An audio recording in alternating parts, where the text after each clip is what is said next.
უაქციზო ალკოჰოლისა და სიგარეტის წარმოება რეალიზაციის საქმე 11 ტომს მოიცავს. ჩვენებები, ჩხრეკი სოქმები, ექსპერტიზის დასკვნები და მიმოწერები მობილური ტელეფონებიდან. ეს მტკიცებულებები დევს საქმეში დაკავებული 7 პირის წინააღმდეგ. საქმის მთავარ ფიგურანტთა შორის არიან ოცნების კარის ბიზნესმენი, ჩემპიონი კრივში გიორგი კანდელაკი და გორის საკრებულოს დეპუტატი ბორის გოგიჩაიშვილი.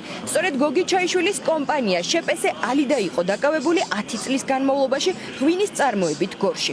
განსაკუთრებით საინტერესოც სწორედ ოცნების დეპუტატის ჩვენება. ის ხვება, რომ ფალსიფიცირებული სასმელი თავდაპირველად რუსეთში სარეალიზაციოდ დაამზადეს, თუმცა მას შემდეგ, რაც ოკუპანტი ქვეყნიდან პროდუქციის შეძენაზე უარი უთხრეს, კლიენტის ძებნა საქართველოში დაიწყეს. შპს ალიდას და შპს საქართველოს საქმიანი ურთიერთობა ჰქონდათ რუსეთში რეგისტრირებულ კომპანიასთან სახელწოდებით რუსული ღვინის საწარმოსახლი, რომელიც 2020 წლამდე ზემო აღნიშნულ კომპანიებს უკვეთავდა სხვადასხვა დასახელების ღვინოს. დაახლოებით 2020-2021 წლებში რუსეთში რეგისტრირებულმა კომპანიამ სახელწოდებით რუსული ღვინის საწარმოსახლი გამოთქვა ჩემთან სურვილი ვისკის შესყიდვაზე. განმარტავ, რომ კომპანია შპს ალიდამ სარეალიზაციოდ საცდელად დაუმზადა რუსეთში რეგისტრირებულ პარტნიორ კომპანიას ვისკი, რომელსაც პირადად მე მოვიგონე და დავარქვი ბორკან. ვისკის სახელად ბორკან გავუგზავნეთ რუსეთში რეგისტრირებულ კომპანიას. მათ მოეწონათ შპს ალიდას პროდუქცია და მითხრეს, რომ ვინაიდან მათ ვისკის ხარისხი მოეწონათ, საქართველოში დაგვემზადებინა უაქციზო ბრენდული სახელწოდების ვისკები და არყები. გოგიჩაიშვილი დეტალურად აღწერს საქმესთან კანდელაკის კავშირსაც, როგორც საგამოძიებო უწყებას ოცნების დეპუტატი და ახლა უკვე ბრალდებული უყვება მსოფლიო ჩემპიონი გიორგი კანდელაკი მასთან ერთად ეძებდა კლიენტს ფალსიფიცირებული არალეგალური სასმლის გასასაღებლად. ჩვენებაში წერია ისიც, რომ კანდელაკის მოგების წილი გასაღებული უაქციზო ალკოჰოლის რაოდენობაზე იყო დამოკიდებული. მათი რეალიზაცია რუსეთში ვერ შევძელი, რის გამოც დავიწყე კლიენტის მოძიება საქართველოში. მთელი ამ პროცესის იმ ფაქტის, რომ შპს ალიდას ქარხანაში დამზადებული ჩამოსხმული ჰქონდა სხვადასხვა ბრენდული დასახელების ალკოჰოლური სასმელი, საქმის კურსში იყო ჩემპიონი გიორგი კანდელაკი, რომელიც ასევე სრულად ჩაერთო ჩამოსხმული ალკოჰოლური ბრენდული სასმელის რეალიზაციის პროცესში. ისევე როგორც სრულად იცოდა წარმოების პროცესის, როგორც გაწეული ხარჯის და სხვა საკითხების შესახებ. როგორც მე, ასევე გიორგი კანდელაკი მასიურად ვეძებდით პირებს, ვინც გამოთქვამდნენ სურვილს მათ შეძენაში, რადგან გიორგი კანდელაკიც აღნიშნულში, რა თქმა უნდა, მოგებას ნახავდა. ოდენობა დამოკიდებული იყო გაყიდული უაქციზო ალკოჰოლური სასმელის რაოდენობაზე.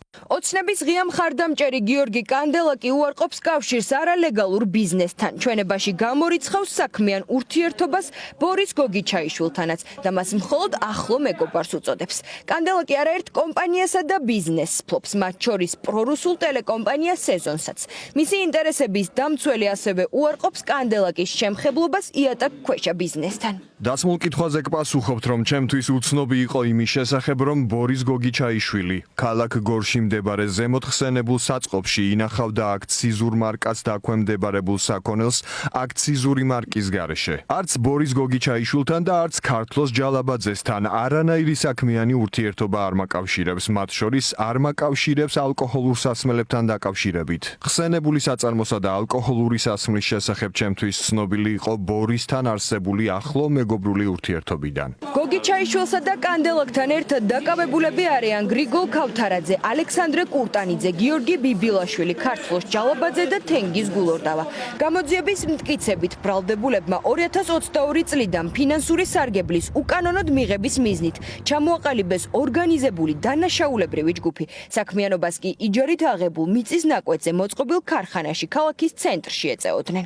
ბრალდებულებმა 2022 წლიდან ფინანსური სარგებლის უკანონოდ მიღების მიზნით ჩამოაყალიბეს ორგანიზებული დანაშაულებრივი ჯგუფი. ჯგუფის წევრების განზრახვა მოიცავდა აქციზურ მარკას დაქვემდებარებული, განსაკუთრებით დიდი ოდენობით ღირებულების ალკოჰოლური სასმელების დამზადება, შენახვას და მისი შემდგომი რეალიზაციით მატერიალური სარგებლის მიღებას. გახმაურებული საქმის მთავარი ფიგურანტების დაკავებიდან მალევე გაჩნდა მთავარი შეკითხვა, ვინ მფარველობდა წლების განმავლობაში უაქციზო ალკოჰოლისა და სიგარეტის ბიზნესს. ფორმულას წყარო უყვება, რომ ქარხანაში უკანონო ალკოჰოლის დასამზადებლად ნედლეული ანუ სპირტი ვახტანგ კარიჭაშვილს მიჰქონდა. კარიჭაშვილი გორის საკრებულოს თავმჯდომარის სიძია. ნათესავები არიან კანდელაკი და კარიჭაშვილიც. მოკრივის ცოლი ვახტანგ კარიჭაშვილის მამიდაშვილია. ის ამავდროულად დაკავებულია ბიზნეს საქმიანობით. კარიჭაშვილი უჩა მამაცაშვილის ბიზნეს პარტნიორიცაა. ამავდროულად აქტიურადაა ჩართული რთვლის სუბსიდირების სახელმწიფო პროგრამაში, საიდანაც ყოველწლიურად 10 მილიონ ლარს იღებს. ფორმულას წყაროს ცნობით ბორია გოგიჩაიშვილმა გამოძიებასთან ითანამშრომლა და დაასახელა, რომ სპირტი იყო ვახტანგ კარიჭაშვილის მოტანილი ამ საქმეში, რასაც პროკურატურის ცნობით ისინი მე ვარ თვითმმართველობის წარმომადგენელი, მე რატომ მივიღებ? თქვენ ხომ არ გაქვთ ამასთან დაკავშირებით რაიმე ინფორმაცია ვამოწმებთ უბრალოდ? არანაირ. ამბობენ, რომ გაქცეულია ქვეყნიდან კარიჭაშვილი, ამაზეც ხომ არ იცით რამე? არაფერი არ ვიცი მაგის გავს, აბსოლუტურად. თქვენი პოზიცია რა არის? საკრებულოს წევრი არის ბატონი ბორია და ბატონი გიორგი კიდე ცნობილი სპორტსმენია და ჯერ უდანაშაულობის პრეზუმპცია არსებობს და რა ვიცი, ამიტომ გავაზიარა ეგის, რომ არაფერი არ არის გასაგები. ადგილობრივ ოპოზიციაში ამბობენ, რომ საქმე ოცნების კლანებს შორის დაპირისპირებას ეხება და ბიზნესმენების უკანონო საქმიანობა სწორედ ოცნებაში მიმდინარე საკადრო ცვლილებებს შეეწირა. ქართული ოცნების მაღალჩინოსნების და ზედა ეშელონების მფარველობის გარეშე წლების განმავლობაში ფალსიფიცირებული პროდუქცია ვერ იწარმოებოდა. ყველამ ყველაფერი კარგად იცოდა, უბრალოდ მფარველობდნენ ქართული ოცნების წარმომადგენლები და ამით თვითონაც ხეირობდნენ.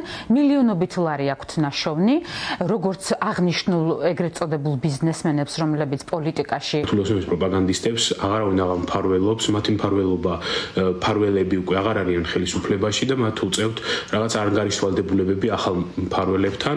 იკვეთება აქ ძალიან მნიშვნელოვანი სქემები, თუ როგორ მოქონდათ კონტრაბანდა საოკუპაციო რეჟიმთან ახლომდებარე ერგნეთის გამშვები პუნქტიდან, შემდეგ ისინი ასაღებდნენ პროდუქტებს. ეს არ არის რაღაც სიახლე, ეს წლების განმავლობაში ხდებოდა, უბრალოდ რადგან ქართულ ოცნებაში ხდება ეს გარკვეული გადალაგებები, მათ მოუწიათ ვიღაცებთან ანგარიშვალდებულებები და შესაბამისად დღეს ისინი აღმოჩნდნენ ციხეში. შვიდივე ბრალდებული ახლა სასამართლო გადაწყვეტილების მოლოდინშია. სასამართლო პროცესი აღკვეთი ღონისძიების თაობაზე მაღალი ალბათობით ხვალ ჩაინიშნება.